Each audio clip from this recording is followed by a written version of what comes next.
Ding.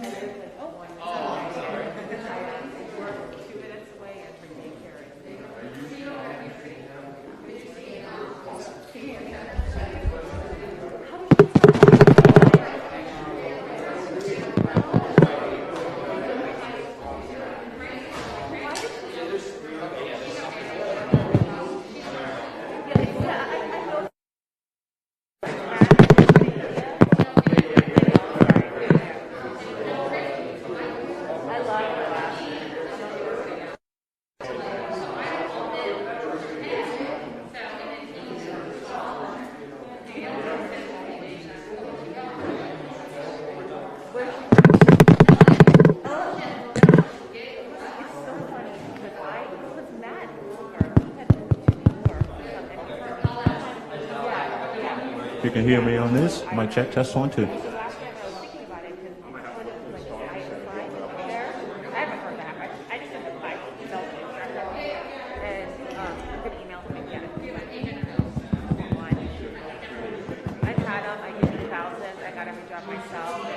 Can everybody hear me? I'm going to go ahead and do a sound check for you guys.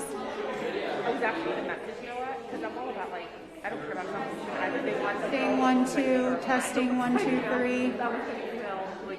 Testing 1, 2, 3. Testing 1, 2, 3. Testing 1, 2, 3. Got it. Testing 1, 2, 3. Got it. Testing 1, 2, 3. Testing 1, 2, 3. Testing 1, 2. Okay.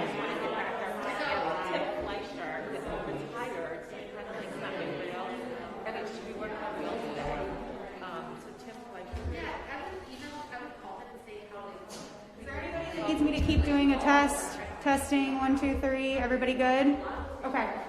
Just a reminder, if you guys, when he takes questions at the end, if you could say your name and your affiliation before you ask the question, we would really appreciate it. All right, everybody good? Perfect.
Well,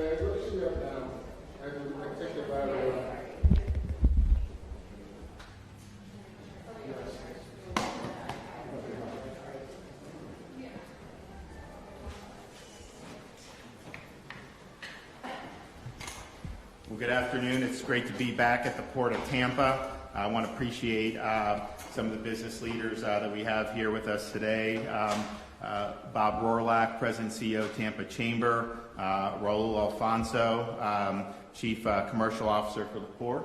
Thank you for your hospitality. Zach Feinstein, owner of the Black Pearl over in Pinellas. And you have other restaurants too. Yeah, the Living Room and Saunders Social Club as well. There you go. Ben Walker, President CEO, Byers Point. Thanks for being here, Ben. We got Sean Caniglio, Managing Partner of HCP, and David Bevard, Senior Vice President, Leasing, Brookfield Property Partner. So thank you guys for being here today. As we've seen over the last many months, we've seen major changes in the economy. Of course, nationwide, we've lost an unprecedented number of jobs. It's been a priority of mine here in the state of Florida to mitigate and to rebuild as best as we can. And I'm happy to say, as tough as it's been, we have added jobs these last few months, even in July, where we had the apex of the COVID epidemic here in the state of Florida. We were able to add about 75,000 private sector jobs. Of course, our state, being a state that has a lot of leisure and hospitality, that saw by far the most job losses. I was fortunate enough to be at Universal Studios in Orlando yesterday with our theme park leaders, and they're back, they're operating. They have folks that are coming, not at the same levels as they did before the pandemic, but we think we'll get there. And we think that's an important part of the state. But also small businesses, individual employees, seeing how many people have been hired back, what we need to do to get more people back. I'm glad that as we sit here today in the state of Florida, the picture with COVID-19 is much more positive than what we were dealing with at the end of June and the beginning of July, and particularly.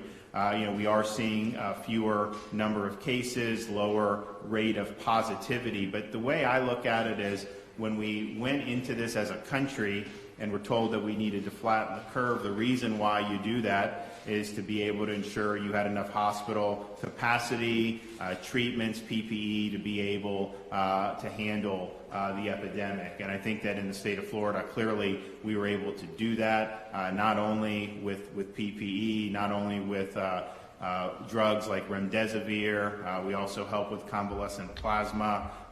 We've done a lot to support with personnel as nursing staffs in particular were overworked. We were able to supplement some key spots around the state. But also having our COVID-only nursing facilities, which was primarily to be able to offer a safe place of isolation for a nursing home or long-term care resident, but also help with hospital capacity because you had a safe place they could be discharged, given that Florida prohibits discharging a COVID-positive nursing home resident back to a nursing home from a hospital.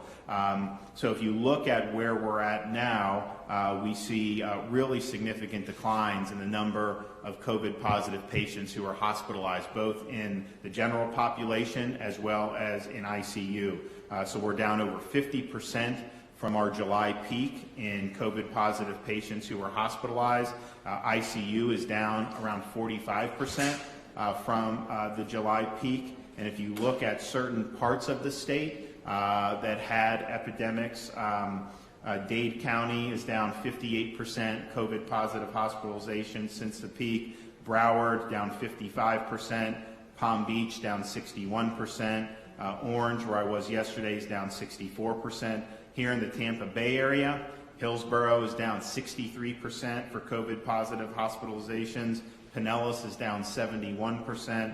Pasco is down 65%. And Manatee is down 79%. So those are good trends, and I think that those are trends that are durable, at least for the near future, given that we've seen a big decline in the number of people going to emergency departments for COVID-like illnesses. That had peaked July 7th in the state of Florida. It's steadily gone down ever since, and we're now at levels where we were at the beginning of June when we had relatively low prevalence in the state. And so those are good trends. We obviously want those to continue. Those trends occurred even as the state continued to function.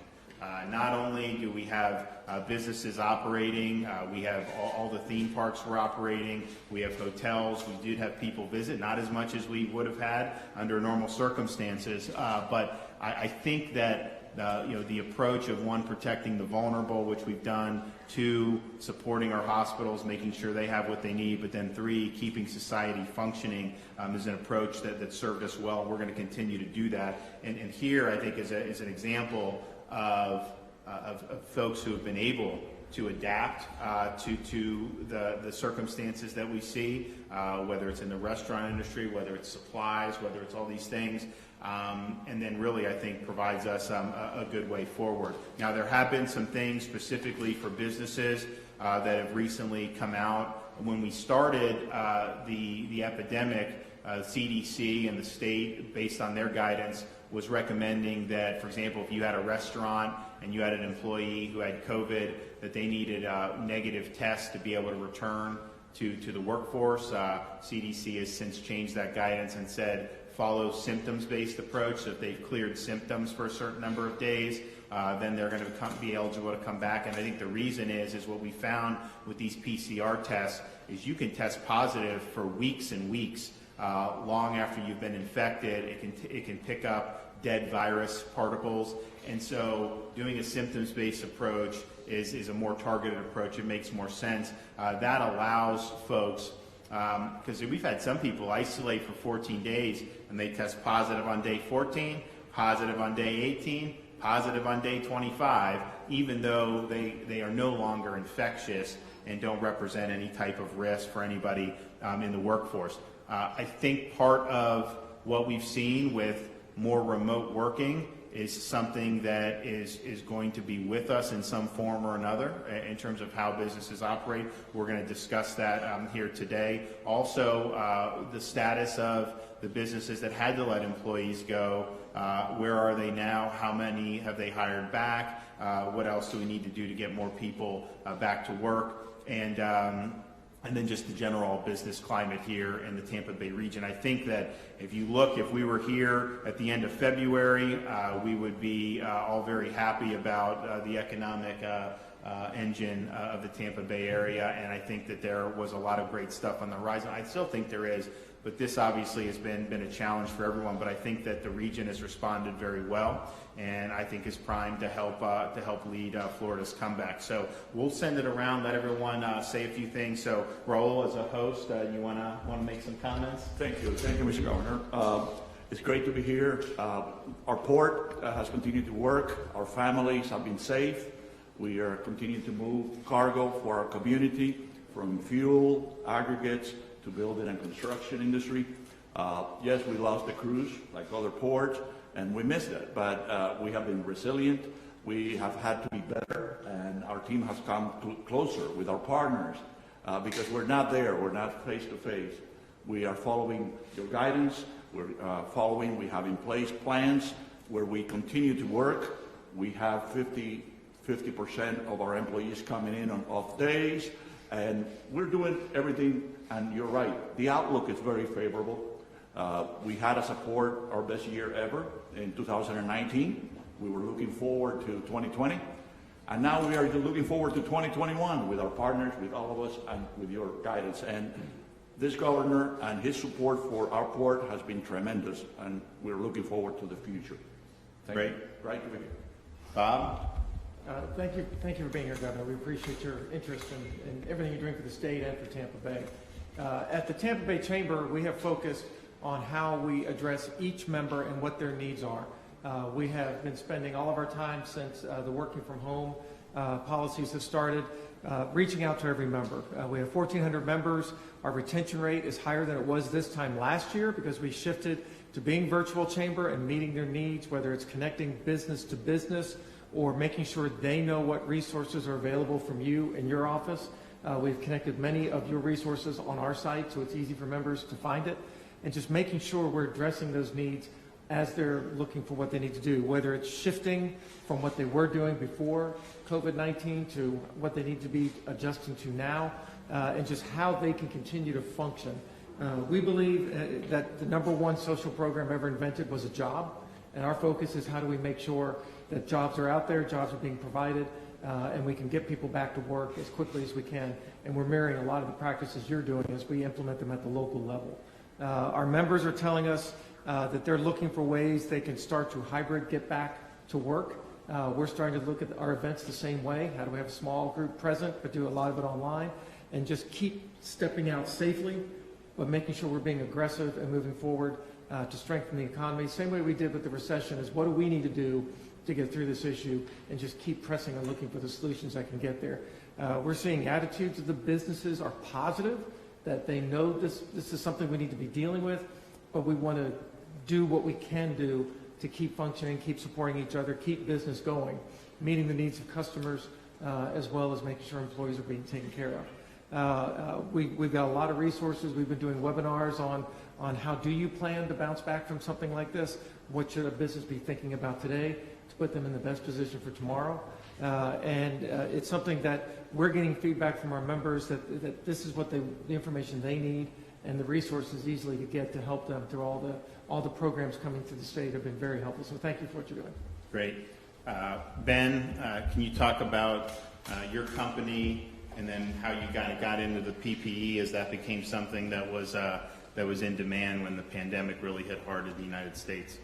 Yeah, absolutely. So Ben Walker with Buyers Point. So we've been in business about 10 years now. We are actually an AV supplier by a core business, and when this all happened in January, we saw quite a bit of shortage in PPE. So we have a lot of international networks already in place, and so we quickly pivoted to PPE to basically meet that demand. Because of that, we were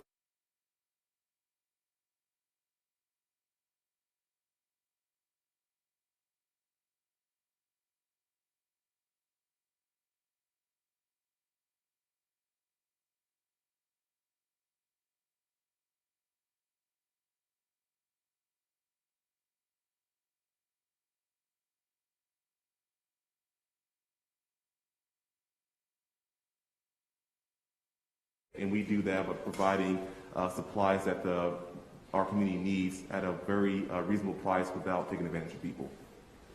Great.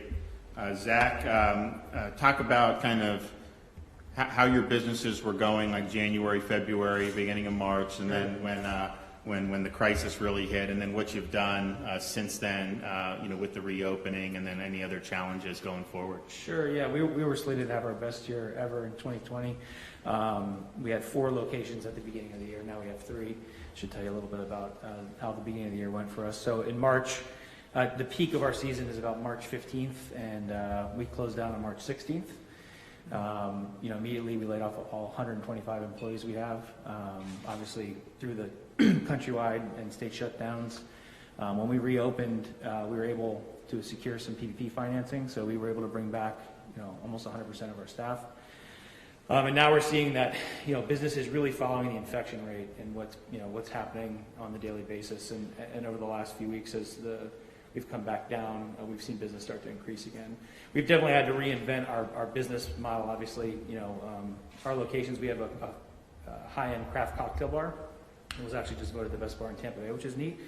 But that's been the biggest challenge for us. We have a kitchen there, but I do know that brewery owners and bar owners all over the Bay are excited to be able to get back open and start serving the public again. But yeah, we've really taken a step above for all the PPP and the staff, and getting our cooks used to wearing masks in a 110-degree kitchen. It's been a big struggle as far as educating our customers that we're doing the right things and making sure they know we're a safe place to eat. And not only that, but just the town that we're in, which is Dunedin, is a safe, we're a big walking town. So we're starting to see that come back a little bit, which is nice for sure. Great. All right. Sean, can you talk about what you guys have been doing? Sure, yeah. Our firm is a marketing consulting and research firm. There's a large network of clients in different industries. A big part of their business is to network and communicate with other companies within trade shows. And so we saw really big impact on that when everything ceased, where people couldn't get together and connect with customers and prospective customers. So we had to pivot pretty quick and help them communicate using digital, as well as sending our teams home to work virtually and use technology that's available to us to be able to connect with ourselves, to be able to then continue to support our customers. But in the process, that impacted us for the first 60 days. But through some contracts that we have in different organizations, we were able to do some market research and work on some studies that we originally hadn't anticipated. So while in March, April, things looked very, very bleak getting into the summer, where we were going to lose a certain percentage of our business, we were able to kind of pivot and work on some other projects that were really helpful to kind of keep the status quo. And so we're at a similar capacity as we were in the prior year. So for that, we're very grateful and thankful. But as we look forward, we're hoping that things resume to normal as we start to prepare for next year with our clients. Great. David, can you talk about what you guys are doing on some of your major projects? Sure. David Ver with Strategic Property Partners. So we're one of the largest mixed-use developments that is now under construction in the U.S., about 9 million square feet over roughly a 10-year build. The good news with a large development development is that we're not, as a result of COVID, that we're on schedule. So we've had really no slowdowns in the way of our development schedule. We're delivering our hotels, our office buildings, our apartments, our retail on time. So we're very encouraged by the fact that there was no, very little in the way of supply chain issues and really no impact whatsoever to construction. As you can see, all the cranes not far from here at the port. We look at this as, with COVID, as, out of adversity comes opportunity for Tampa Bay. And we're all about the growth with the help of our chamber, our EDC. We're all about the growth of Tampa Bay, Tampa, and of course, bringing, tenants, occupants, residents, retailers, all to Water Street Tampa. And what we're seeing is now this is an opportunity. There's a great narrative around Florida and Tampa Bay as an opportunity for what I call in-migration for companies that are up in the Northeast in more dense cities to bring those companies, corporations, families down here. The growth of Florida right now, we see the numbers that the move-in roughly over 100 per day, and I think for Florida just under 1,000 per day. So that growth, in our opinion, will continue somewhat unabated here into the not-too-distant future. So we're very encouraged by that, Governor. Yeah, we've had, really, really strong purchase of new homes. A lot of the builders in the state of Florida have done very, very well over this period, and I think that that's going to continue. We also were very supportive of keeping projects going. There were some parts of the country, they just shut everything down. That would have been disastrous. We kept it going the whole time, and we even used, when there were less traffic on the roads, we had our DOT expediting things like the Howard Franklin project. We did one of the big I-4 interchanges, and we're able to expedite those by many months. And those were important projects, and so we really wanted to keep all that going. I think it's important for the economy. What's the sense in terms of the remote work going forward? Do you see it where people have they lost a lot without having face-to-face? That'd probably be dependent on industry.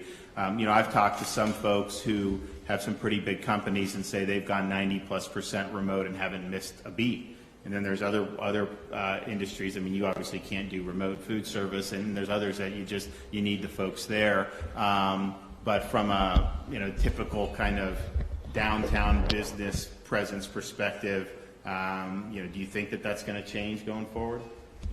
We've been surveying our members ongoing about what are you thinking, what are you looking at for the future, and at first it was staying home. Some of the bigger companies are saying they'll be staying home till probably turn of the year, but they've been able to work remotely and continue to have their employees working remotely. Smaller businesses are now looking more the hybrid. How can they have different shifts come in, if not everybody come in if it works and they can space out properly.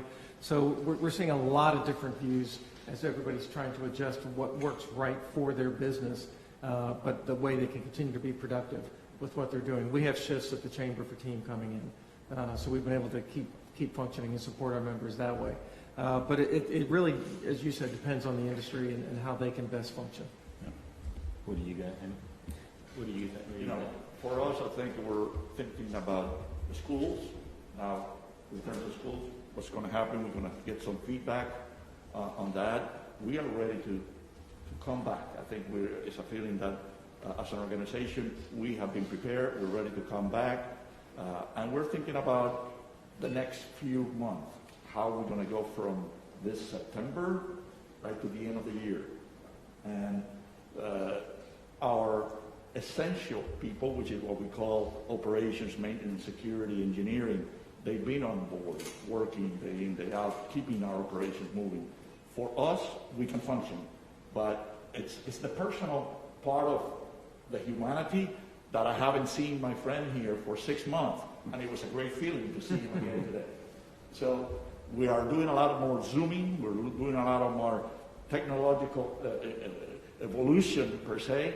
We have had to duplicate the assets that we have. If you have an office here, now you have to have it at home. So our IT department has been extending on that to make sure that we continue to function. It's a new norm, and I think we all agree that that's what we're going to see as we move forward. Yeah, Strategic Property Partners, we're a small company of only 70 employees, and we're working remotely. What we're seeing with other companies as well is I think now until the end of the year, it's really establishing what I call business continuity to really focus on your business and your employees. As we get beyond, then once we get to a vaccine and we start to see the economy then improve, then I think you'll start to see companies reevaluate what those protocols are relative to what percentage want to work from home and what percentage want to come into the office. And so I think it's too early to tell. Does the availability of schools affect how parents want to do? I mean, if the schools aren't offering in person, then they kind of have to work remotely at that point, right? Even if they would want to come in.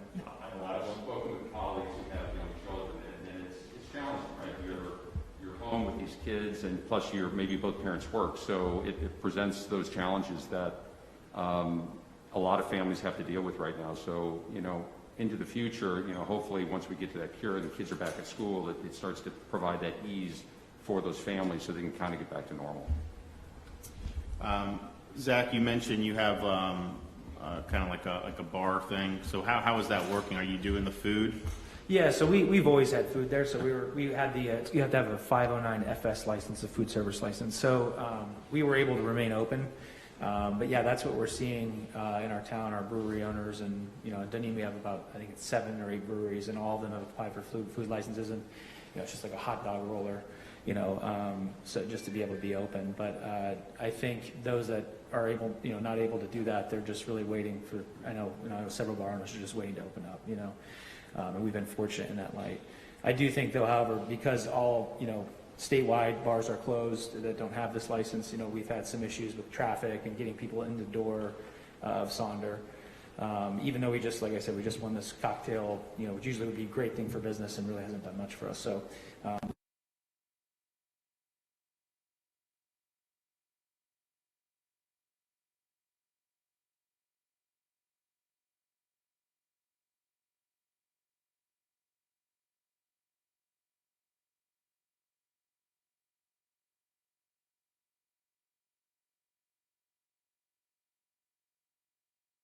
Now it seems like you're doing well, and you've really responded well with the pandemic.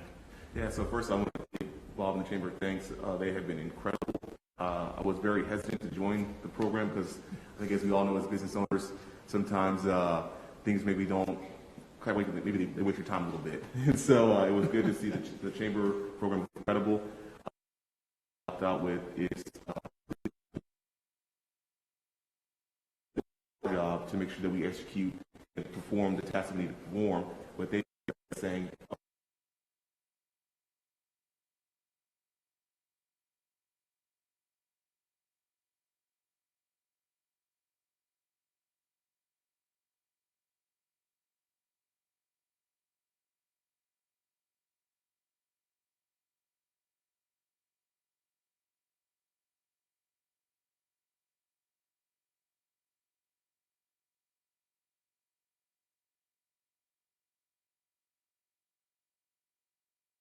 you're also staying safe, and that helps our employees feel safe in the workplace.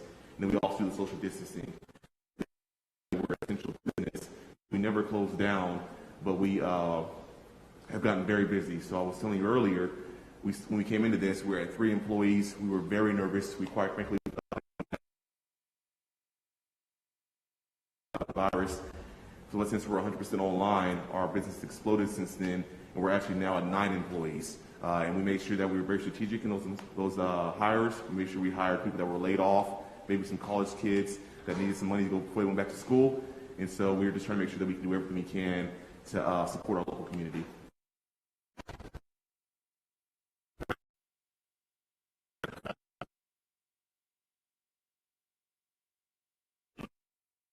I think the theory is that, you know, there's more space and then kind of less transmission. But I know that what, and obviously, you know, you're not going to be packed every single hour of every single day if you didn't have that restriction, but obviously probably makes it a little bit more challenging. So how have you handled it, and then would it be better to instead of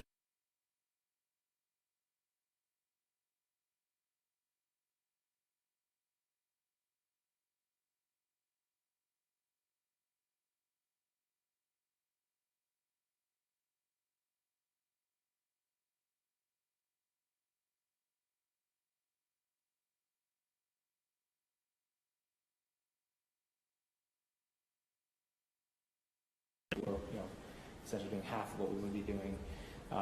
You know, so in order to kind of deal with that there, we're really trying to optimize other times during the day for our guests, offering, you know, some special or people can do it when we're not as busy. At our fine dining location, it's just a little 40-seat, you know, fine dining restaurant called the Black Pearl. It's fairly well known in the area. And we've just really had to get careful with reservations. It's 100% reservation based, so we've been able to kind of control the influx of customers as, you know, over the course of the evening, over the week. And actually, that's one of our locations. We're actually up over last year this past month, so that was interesting. But that reservation piece has really helped us there. I definitely think, you know, if we're able to expand safely and, you know, make sure that we're, you know, the customers are just as safe as they are now, and be able to get some more occupancy, it definitely would help, I think, everyone in the industry for sure. So, you know, I don't see the difference of, you know, walk around Walmart or eating, you know, I think it's the same thing. So, if we're able to do it safely for our customers, I think definitely, you know, there'd be thousands of, you know, mom and pop restaurateurs around the state that'd be great for them for sure. Yep. Cruise ships. What's the prognosis on that? We're all waiting for confirmation.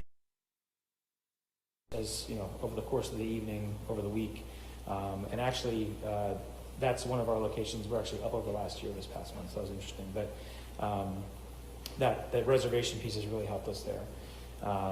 I definitely think, you know, if we're able to expand safely and you know, make sure that we're, you know, the customers are just as safe as they are now, and be able to get some more occupancy, it definitely would help, I think, everyone in the industry for sure. So, you know, I don't see the difference of, you know, walk around Walmart or eating, you know, I think it's the same thing. So, if we're able to do it safely for our customers, I think definitely, you know, there'd be thousands of, you know, mom and pop restaurateurs around the state that'd be grateful for that for sure.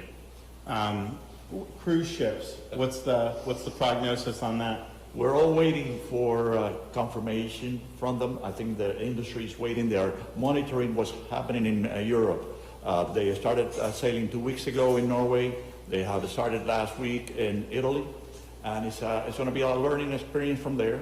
We have read and we continue in close communications with Carnival, Royal Caribbean, NCL, the big three.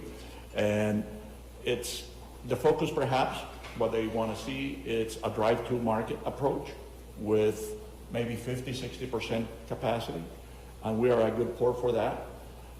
We're hoping that it starts in the winter, maybe the spring, but there is no definite dates at this time, so we're all waiting and hoping. And what's the under normal times, like what level of traffic would be coming out of Tampa? Tampa, we are the 4th largest cruise port. In 2019, we did 1.1 million cruise passengers. We had projected 1.5 million for 2020. So we're not like Miami, Everglades, or Canaveral. They are in the 3 million each, but it's a decent approach. Cruise for us is an important part. It's about 22% of our business. So we're hoping for a return, and the sooner the better. Great. Sean, what are you just looking forward? I know you got a lot of different clients. Yep. What do you think is important, as we go forward, to build, some more economic momentum? Yeah, most clients right now that we're talking to are kind of planning for first quarter of 2021, right? So what's going to happen over the next few months, and how is that going to impact their business, and what changes are they going to make in the new year? It varies, the gamut from HR operations and sales and marketing, things that they have to get done. And the big thing is hopeful that things open up and they get back to normal. A lot of them support various associations and organizations that bring together people within their industry or their space, and they want to get back together. And they want to connect in person, similar to what Raul was saying about the human touch, to be able to connect with people in person. The virtual is great, but there's nothing like relationships that you can build when you can meet with somebody and get to know them and get to know what they're about and what their business is about. So we're looking forward to being able to do more of that as we get closer to the end of the year and prepare for next year. Raul, before you had told me about your cruise obviously went down, but that you kind of guys made up for it with some of the other stuff. Our diversity as a port is so important, and we're resilient because of that. We have seen our energy, fuel, petroleum products coming back. The building and construction industry, very strong. We are even importing new products, lumber, steel products into, and this is because of Florida's growth, our region's growth. The container business, which was never important. All the consumer products. In 19, we added, for the first time, 3 direct Trans-Pacific services. It has grown exponentially because we're serving now with a new, better supply chain, the Central Florida market. So the 22% that we are missing on the cruise is being made up by the cargo growth across the board. We have more leases, new tenants coming in and signing with us. We are working on several projects, major projects for manufacturing and exports out of Florida. So overall, our stability and diversity has allowed us to have a good prospect for 2020 and 2021. We completed our budget recently, and we're only, the loss of business is represented down to an 8% to 9%, which is very good considering missing 22% of the business.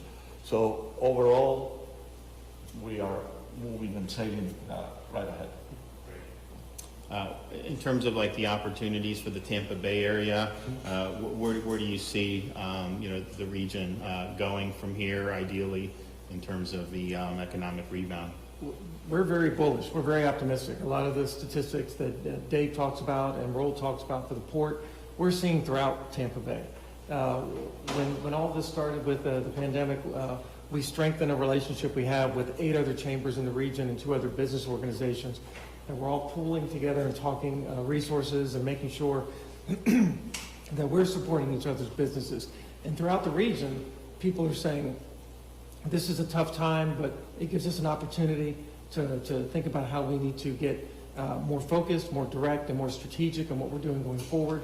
We hosted a webinar with some of the very successful entrepreneurs in the region talking about what should a business be thinking about now to best be positioned to pull out when things start to go stronger.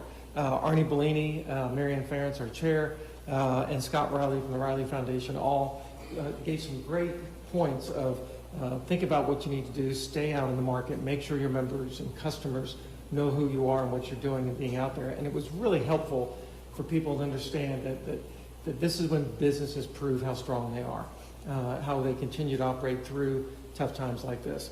And most of the feedback we're getting is, we'd like things to be different. We started the year much stronger, but we're going to pull through this, just sticking to the core business that we have and how we can go forward. And we talked about the real estate market. It's been very aggressive. Our realtors are telling us that people are buying houses sight unseen, wanting to move from other parts of the country to be here, which is amazing. But that is impacting all the market as services are needed to reflect that. So it's not where I think any of us want to be, but we're moving in that right direction, getting back quicker. As they said, this would be a quick, sharp turnaround to come back to it. And it's all how we we determine what the course will be, not wait for the course to be determined for us. And that's what's helping us be stronger. Yeah. No, well, I think you guys have a great community here. There's so many, so much potential. But yeah, I think the buying homes sight unseen, I think is a testament to the fact that people do have confidence in what people have done in this region, other parts of Florida. Obviously you're going to be treated well as a taxpayer. We don't have a state income tax. They know that, even with this, we're going to be able to handle our state finances. And they also know, quite frankly, we support law enforcement. We're going to have law and order. We're not going to see some of the scenes that you see around there. That would not be acceptable in the state of Florida. And so, all those things, I think people, they want a healthy environment, a safe environment, and they want to be treated well as a taxpayer. So I think we offer that here in the state of Florida. I also am... I was in Miami on Monday with the Miami Dolphins. They are going to do a limited capacity seatings for the football games.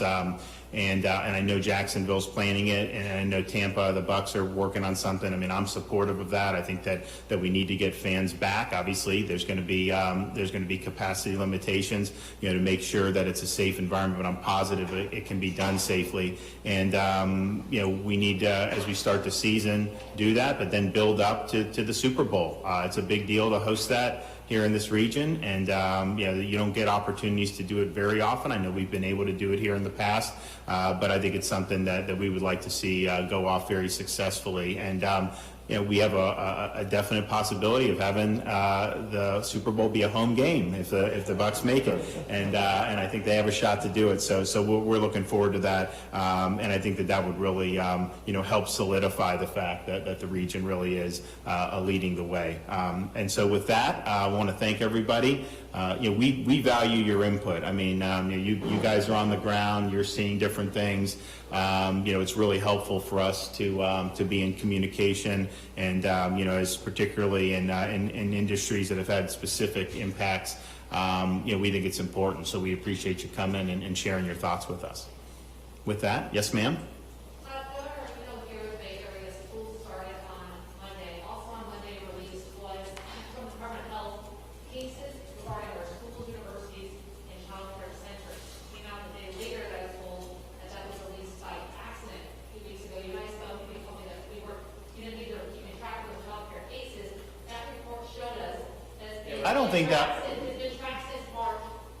I don't think that's true, because I asked about it. I had never seen it before, and this was something that the Surgeon General had asked them to compile. It was not necessarily accurate, and it was not supposed to do that, so they're going through it. It was also misrepresented what it had. It was acting like this was something that was triggered by the school year, which was totally not true. Even if you take some of those cases at face value, those would have been infections that would have happened long before that. But and I'd also just let people just understand what's going on. And we haven't seen it in Florida yet, but with these universities, students are going back, they're testing students, and you'll see these headlines saying, 2,000 students at the University of Alabama test positive, and they test like 60-some thousand people. Actually, I think it was even less that tested positive. So the rate is lower than the general public in the United States, but it's being portrayed as like there's a massive outbreak at like the University of Alabama. So what I would just say is,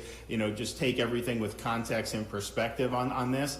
But they also, what I would like to see is, if you're going to report specifically about a university and say 20 positive tests or cases, how many of those had symptoms? I think that's very significant. I think people would want to know that, because particularly for that age group, the vast majority of the folks who are testing positive on these university campuses don't have symptoms and don't end up becoming ill. I think that's a good thing to know, because I think it's portrayed as if, when they have the sports players test positive, you hear about a big headline, but you don't hear anything anymore. And I think it's because it was either resolved or didn't develop symptoms to begin with. And so I think it's important. There was a study that came out recently that looked at a bunch of child care in the United States, and they found that it had almost no, but very little impact on any type of transmission with the child care being open, which it was in most parts of the country, including Florida,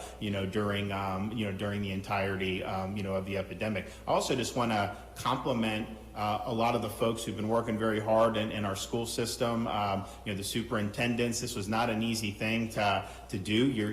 We're in a situation where we've told parents, it's your choice.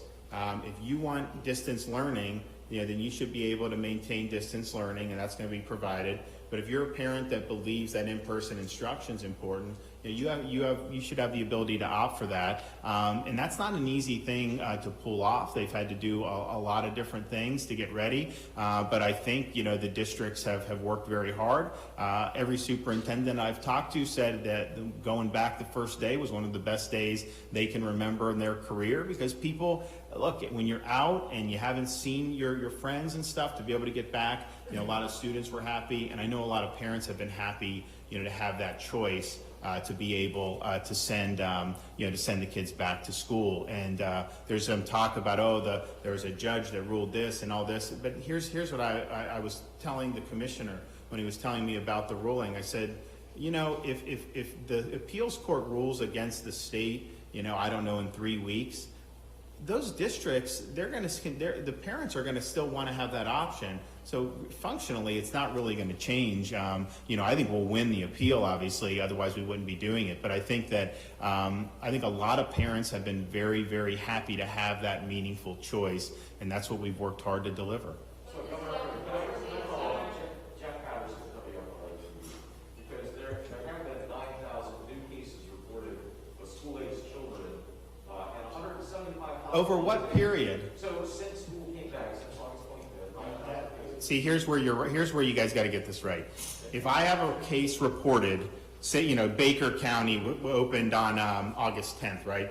So if you get a case reported August 11th, that infection did not occur during the school year. That was an infection likely 7 to 10 days. It depends on the reporting. Some of the reporting's gotten a little bit better, but I don't think it's accurate to say that those all occurred, the infections occurred during that period. I think if you look, most of them were at the end of July and the beginning of August. So what the point is to try to say that the schools drove it, I don't think that's borne out by the facts. So I guess my question is, though, and I know you've said on multiple occasions you want to see a surgical approach taken in schools when positive cases are reported, but is there an infection level or is there a hospitalization level that you would then consider closing schools back down? Well, one, it wouldn't be our decision. I mean, we don't close schools. I mean, I think the issue is so, for example, if you have a student that has symptoms, obviously the student should stay home. It's easier to stay home now because you do have the access to the virtual. I mean, the reason why kids would go to school sick in the past was just because I think a lot of them were worried about if they missed school, they'd fall behind. And so it's like, okay, I can fight through this.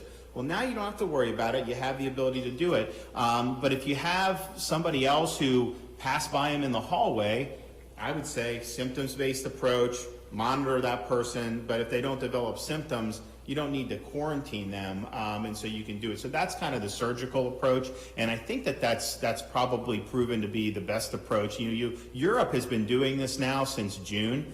They've had their schools in, not just Switzerland, Iceland, Sweden, Britain, all these places, and that's how they've held the European CDC's guidance is basically what I just said, and I think that's been the approach. You had some school districts in other parts of the country where they said, okay, this kid has tested positive and they were in the hallway at the same time as all these kids, so we're going to quarantine all these healthy kids who really, there's not a real basis to think that they were exposed. So that would just be when I say surgical, quarantining a healthy person is a problem. Now, if the person is infected, then you deal with that and you isolate. But just understand, when you do that, that does have cost for it. So I think the European model recognizes that, and that seems to have been something that has been very successful. Yes, ma'am. Governor, on August 20th, the president said that he wants to use law enforcement as poll watchers on election day. One, do you support this? And two, are you concerned that some voters here in Florida would be intimidated? So we have the ability to have folks, personnel not law enforcement. I mean, we have state employees that were offered for the primary. Some of them did, and we have others that will be able to go in the general election, but those will be civilians. And in terms of law enforcement, I mean, I think their role is, obviously we have laws on the books about how elections should be run, and so if someone's running afoul of those, then obviously you could be somebody that would be held accountable. But in terms of the watching, I think that's done typically by either volunteers or by personnel, that are provided. So you don't support it? Well, we don't have any plans to be using them as poll watchers. All right. Well, thanks so much. We're looking to come back soon.